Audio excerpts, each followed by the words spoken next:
The difference is we don't engage in the politics of personal destruction. The fact is that if we just talk about the issues, for example, I think it would be interesting to people in these districts to know that the Speaker wants to take away the guarantee of Medicare. So I think talking about issues is where we should be. What is the difference in one person being Speaker than another? It's a self-fulfilling prophecy. You demonize, and then we call it the wrap-up smear. If you want to talk politics, you call it the wrap-up smear. You smear somebody with falsehoods and all the rest, and then you merchandise it. And then you write it, and if they see it's reported in the press that this, and this, so they have that validation that the press reported the smear, and then it's called the wrap-up smear. Now I'm going to merchandise the press's report on the smear that we made. And it's a tactic, and it's self-evident. But I think I'm worth the trouble, quite frankly. I love the fray. I'm not disrespectful of people's views. I respect any positive things that people want to say, or even negative, as long as it's constructive.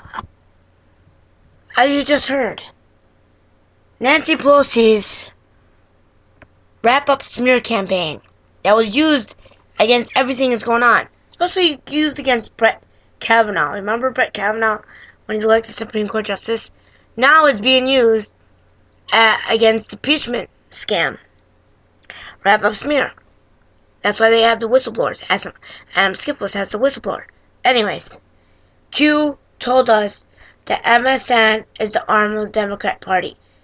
Go back, find the bill, find that article that was written by Obama that was not written by Obama, but Obama signed a bill that violated the Smith-Mundt Act of 1945. Find that. Then you'll see what I mean. So, President Trump called out on this morning, read the transcript. So read the transcript. Here I go again, reading it again. If it's off mainpublic.org, read White House account of President Trump's call with Ukraine's leader. Update 11:20 p.m. Eastern Time, released September 25th, 2019. President Trump has released a transcript of his July call with Ukrainian President Volodymyr Zelensky.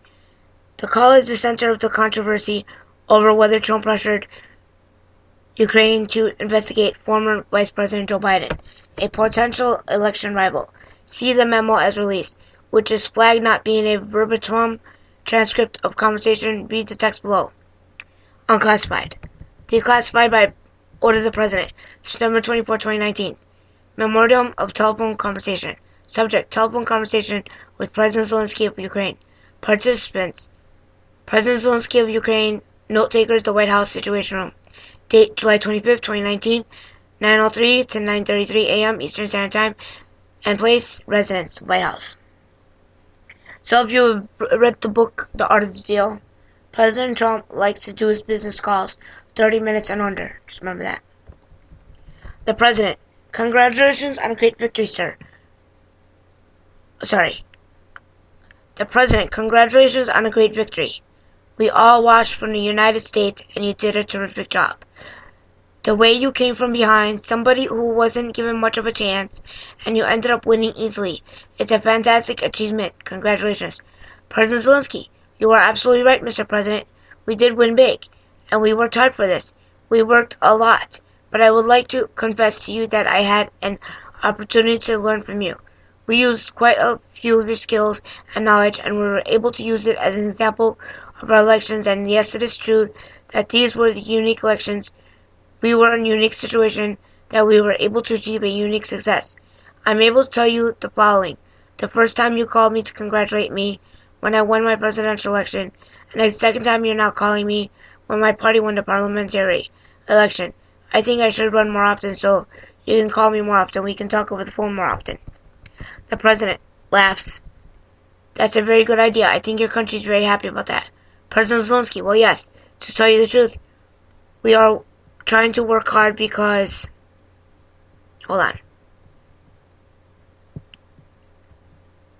because we want to drain the swamp here in our country. We brought in many new people, not the old politicians, not the typical politicians, because we want to have a new format and a new type of government. You are a great teacher for us in that. Now, as you can see, President Zelensky just used the tactics of the old guard, what QAnon has dropped in the past. Now, the President, well, it's very nice of you to say that.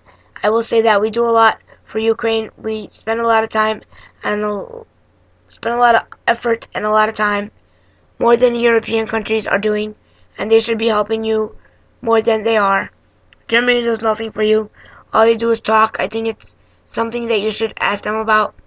When I was speaking to Angela Merkel, she talks to Ukraine, but she doesn't do nothing. A lot of European countries are the same way. So I think it's something you want to look at. But the United States has been very good, very, very good to Ukraine. I wouldn't say that it's reciprocal, necessarily, because things are happening that are not good, but the United States has been very, very good to Ukraine. President Zelensky, yes, you are absolutely right. Not only 100%, but actually 100%. And I can tell you the following. I did talk to Angela Merkel, and I did meet with her. I also met and talked with Macron, and I told them that they are not doing quite as much as they need to be doing on issues with sanctions. They are not enforcing the sanctions. They are not working as much as they should work for Ukraine. It turns out that even though logically the European Union should be our biggest partner, but technically the United States is a much bigger partner than the European Union. And I'm very grateful for you, for that. I'm grateful to you for that because the United States is doing quite a lot for Ukraine. Much more than the European Union, especially when we are talking about sanctions against Russian Federation. I would also like to thank you for your great support in the area of defense. We are ready to continue to cooperate for the next step. Specifically, we are almost ready to buy more javelins from the United States for defense purposes. The President, I would like you to do us a favor though, because our country has been through a lot and Ukraine knows a lot about it. I would like you to find out what happened with this whole situation with Ukraine. They say CrowdStrike. I guess you have one of your wealthy people to server. They say Ukraine has it. There are a lot of things that went on, the whole situation. I think you're surrounding yourself with some of the same people. I would like to have Attorney General call you and your people. I would like to get to the bottom of it. As you saw yesterday, that whole nonsense ended with a very poor performance by a man named Robert Mueller. An incompetent performance. But they say a lot of it started with Ukraine. Whatever you can do, it is very important that you do, if that's possible. President Zelensky. Yes, it is very important for me and everything that you just mentioned earlier. For me as a president, it is very important that we are open for any future cooperation. We are ready to open a new page on cooperation relations between the United States and Ukraine. For that purpose, I just recalled our ambassador from the United States. He will be replaced with a very competent and very experienced ambassador who will work hard on making sure that our two nations are getting closer. I would also like and hope to see him having your trust and your confidence and have personal relations with you so we can cooperate even more.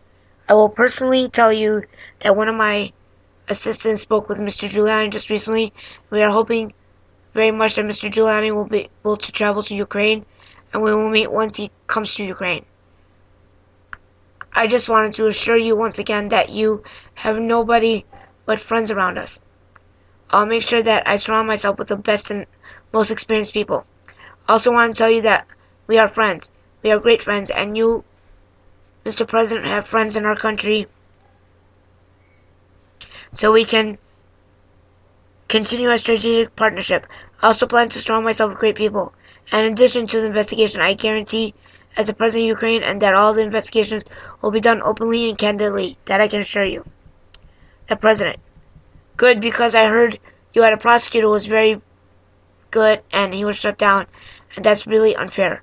A lot of people are talking about that. The way they shut your very good prosecutor down, and you had some very bad people involved. Mr. Giuliani is a highly respected man. He was the mayor of New York City, a great mayor. I would like him to call you. I will ask him to call you along with Attorney General Rudy. Rudy very much knows what's happening. He's a very capable guy. If you speak to him, that would be great. The former ambassador from the United States, the woman, was bad news, and people she was dealing with in the Ukraine were bad news. So I just want to let you know that. The other thing, there's a lot of talk about Biden's son. The Biden stopped prosecution, and a lot of people want to find out what about that. So whatever you can do with the Attorney General would be great. Biden went around bragging that he could stop the prosecution, so if you can, look into it. It sounds horrible to me.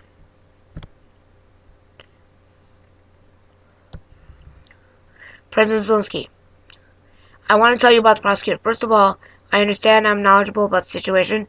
Since we have won the absolute majority in our parliament, the next prosecutor general will be 100% my person, my candidate, who will be approved by the parliament, and will start as soon as a new prosecutor in September. He or she will look into the situation, specifically to the company that you mentioned in this issue. The issue of the investigation of the case is actually the issue of making sure to restore the honesty, so we will take care of that, and we will work on the investigation of the case. On top of that, I will kindly ask if you would have any additional information that you can provide to us. It will be very helpful for the investigation to make sure that we administer justice in our country with regard to the ambassador to the United States from Ukraine. As far as I recall, her name was Ivanovich. It was great that you were the first one who told me that she was a bad ambassador, because I agree with you 100%.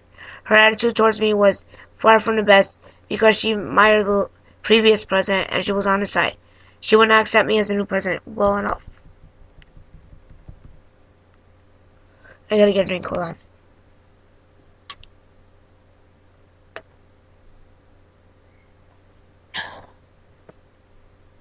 The president, while she's going to go through some things, I will have Mr. Giuliani give you a call.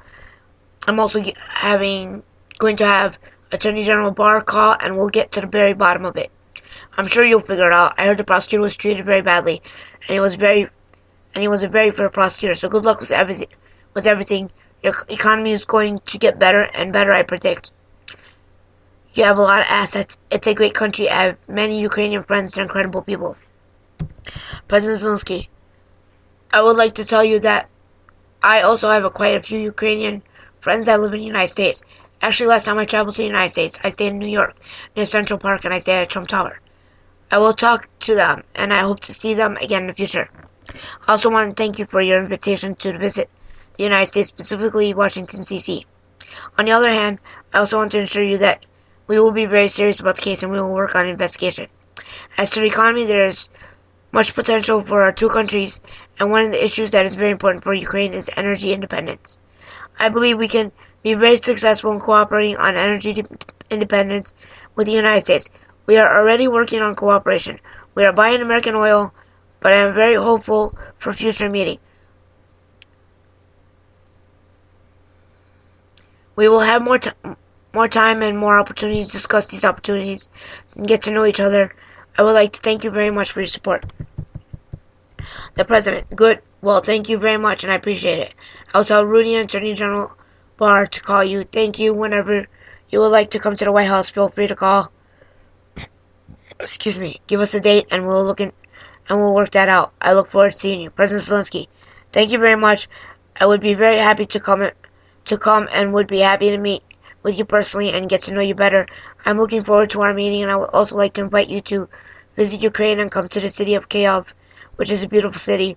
We have a beautiful country which would welcome you. On the other hand, I believe that on September 1st we will be in Poland, and we can meet in Poland, hopefully. After that, it might be a very good idea for you to travel Ukraine. We can either take my plane or go to the Ukraine, or you can take your plane, which is probably much better than mine. The President, okay, we can work that out.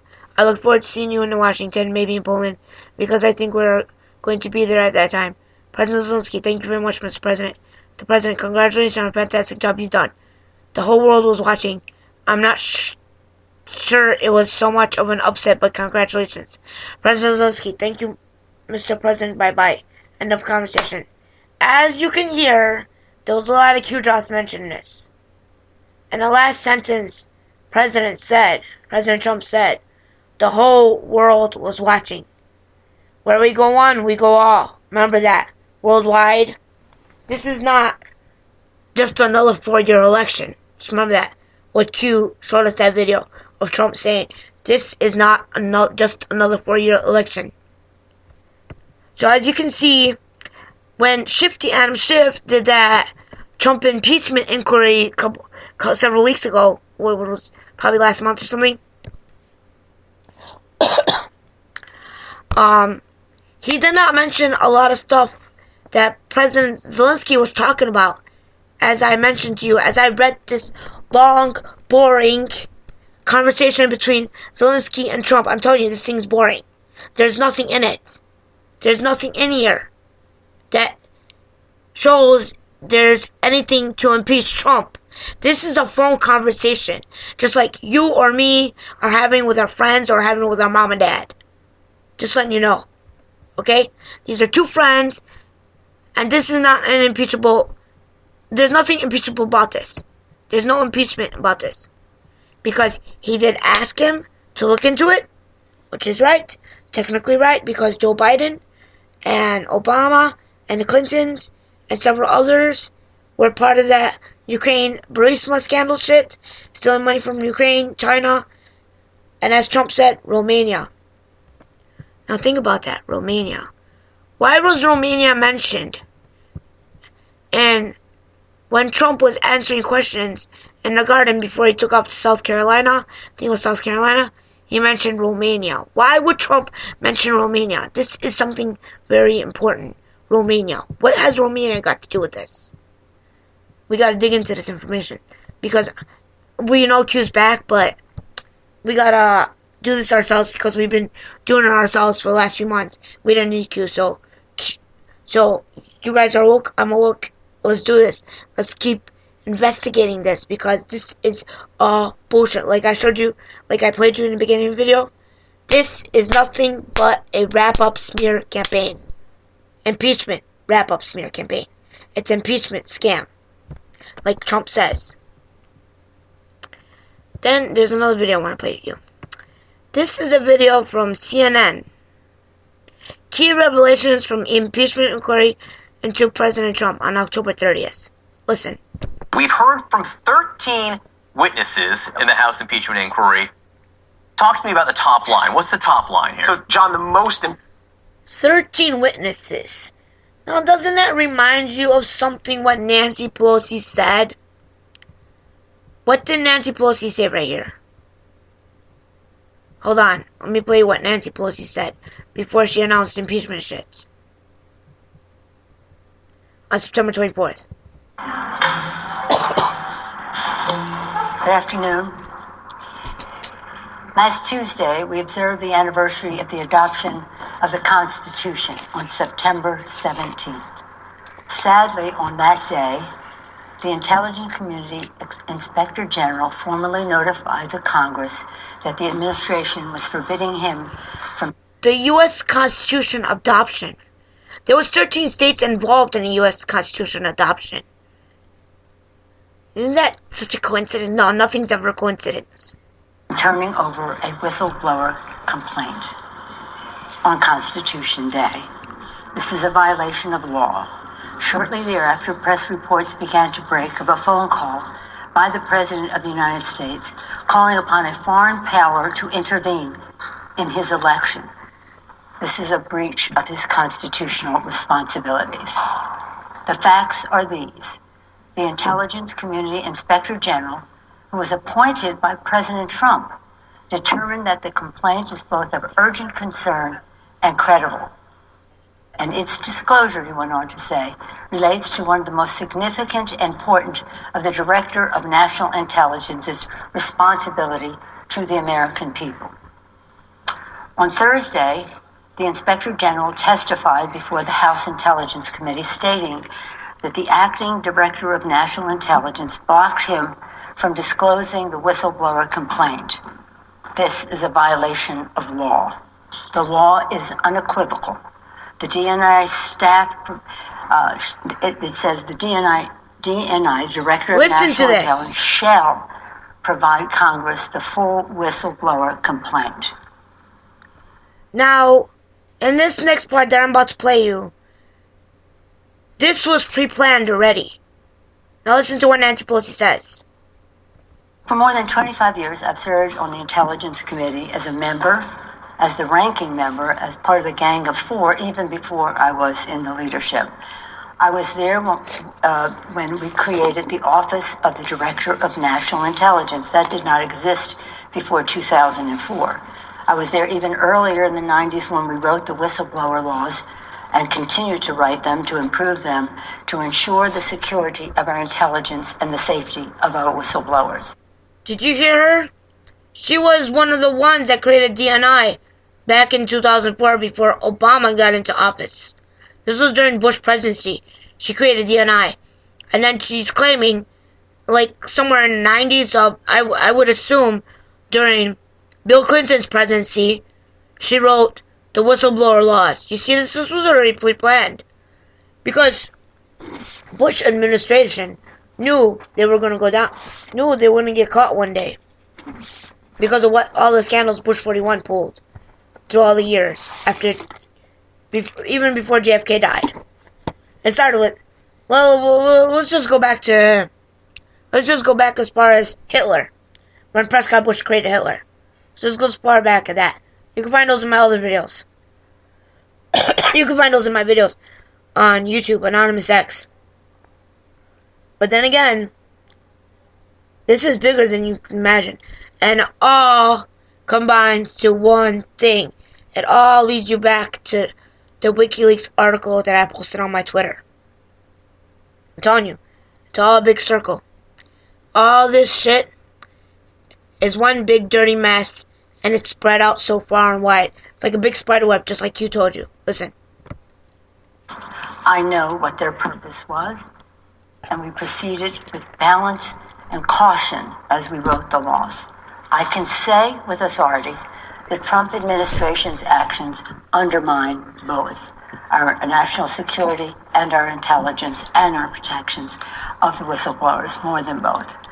This Thursday, the acting DNI will appear before the House Intelligence Committee. At that time, he must turn over the whistleblower's full complaint to the committee. He will have to choose whether to break the law or honor his responsibility to the Constitution. On the final day of the Constitutional Convention in 1787, when our Constitution was adopted, Americans gathered on the steps of Independence Hall to await the news of the government our founders, Cold War 13 states, had crafted. They asked Benjamin Franklin, "What do we have, a republic or a monarchy?" Franklin replied, "A republic if you can keep it. Our responsibility is to keep it." A republic endures because of the wisdom of our Constitution, enshrined in three co-equal branches of government serving as checks and balances on each other. The actions taken to date by the President have seriously violated the Constitution, especially when the President says, Article 2 says I can do whatever I want. For the past several months, we have been investigating in our committees and litigating in the courts, so the House can gather all the relevant facts and consider whether to exercise its full Article 1 powers, including a constitutional power of the utmost gravity, approval of articles of impeachment. And this week, the President has admitted to asking the President of Ukraine to take actions which would benefit him politically. The actions of the Trump presidency revealed the dishonorable fact of the President's betrayal of his oath of office, betrayal of our national security, and betrayal of the integrity of our elections. Therefore, today, I'm announcing the House of Representatives moving forward with an official impeachment inquiry. I'm directing our 6 committees to proceed with their investigations. So basically, she just told you. I explained it to you in the beginning of the video. In the beginning of this podcast. I let you guys hear it. How she did a wrap-up smear campaign. Yeah, I'll play it again for you guys. You listen to it. The difference is we don't engage in the politics of personal destruction. The fact is that if we just talk about the issues, for example, I think it would be interesting to people in these districts to know that the Speaker wants to take away the guarantee of Medicare. So I think talking about issues is where we should be. What is the difference in one person being speaker than another? It's a self-fulfilling prophecy. You demonize, and then we call it the wrap-up smear. If you want to talk politics, call it the wrap-up smear. You smear somebody with falsehoods and all the rest, and then you merchandise it. And then you write it, unless they see it's reported in the press that this, and this, so they have that validation that the press reported the smear, and then it's called the wrap-up smear. Now I'm going to merchandise the press's report on the smear that we made. And it's a tactic. As you can see, the Democrats and the rhinos and MSN and other states and mayors and other demonic people are merchandising this impeachment scam. Who has Senate? The Republicans. 53-47, remember that. Like Trump said, this is all an impeachment scam.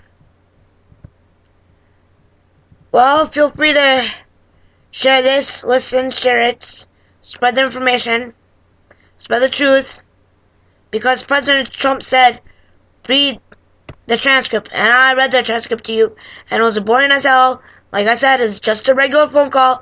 There's nothing impeachable in that transcript, okay? Peace out.